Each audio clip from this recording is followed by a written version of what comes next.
College basketball picks for Thursday, March 5th coming your way right now. Buckle up, Jack. You're in the jungle.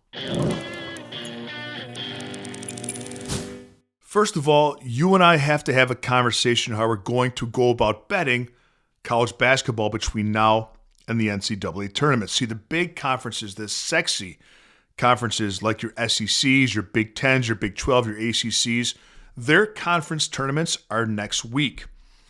And there's money to be made there. We'll be betting heavily during that week.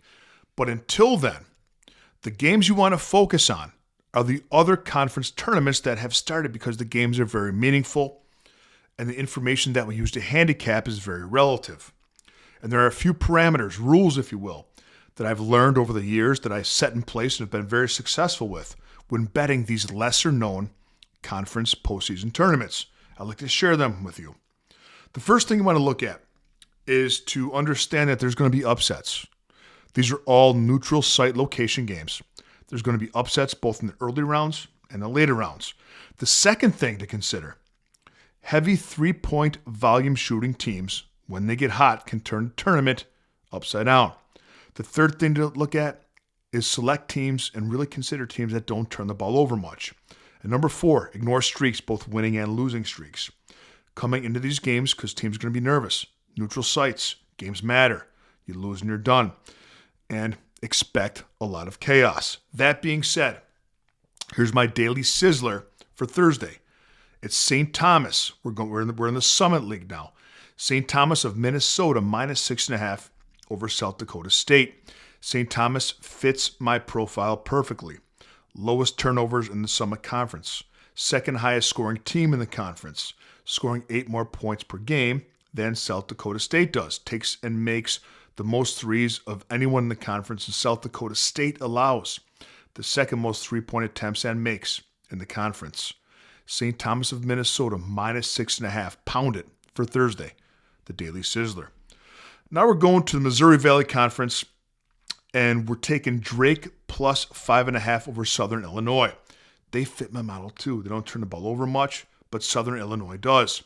They're a heavy volume of three-point shooting team. They shoot 27 threes a game and a decent success rate of 34.9% make rate. They've played Southern Illinois twice this season and covered this number of plus 5.5 in both of them.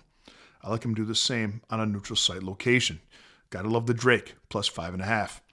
We go to the WCC Conference. Peperdine at Portland. Portland has a very strong home court.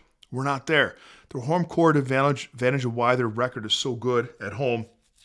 That arena, if you ever saw it, super congested, and they're used to it. But visiting teams have a hard time adjusting to the unique playing conditions.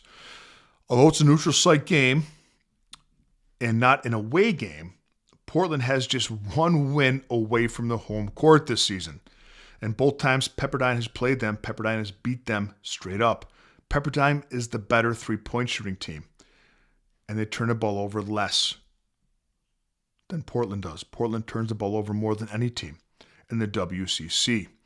Although they finish in last place in the conference, I love Pepperdine with the points over Portland. Next we're looking at, and the last game we're looking at today, it's the Metro Atlantic Athletic Conference, neutral site location again. Sacred Heart plus 2.5 we like over Iona. Very similar team profiles. 1 and 2 in three-point attempts, three-point makes, and three-point percentage. They've turned the ball over exactly the same amount of times, 12.2 per game. Both teams decent rebounding teams. They played once this season, and Iona beat them pretty convincingly. The way it happened, though, was turnovers and paint points. 20 turnovers in that game for Sacred Heart. Very uncharacteristic, very much an outlier performance. They also fouled a lot, and they don't normally do that. Iona fouls more than Sacred Heart does.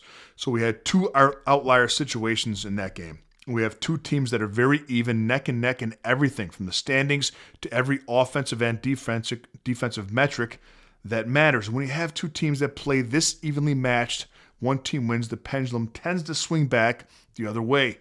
And what I like most about the Sacred Heart side in getting points is that close games like this, and it should be close, come down to foul shooting.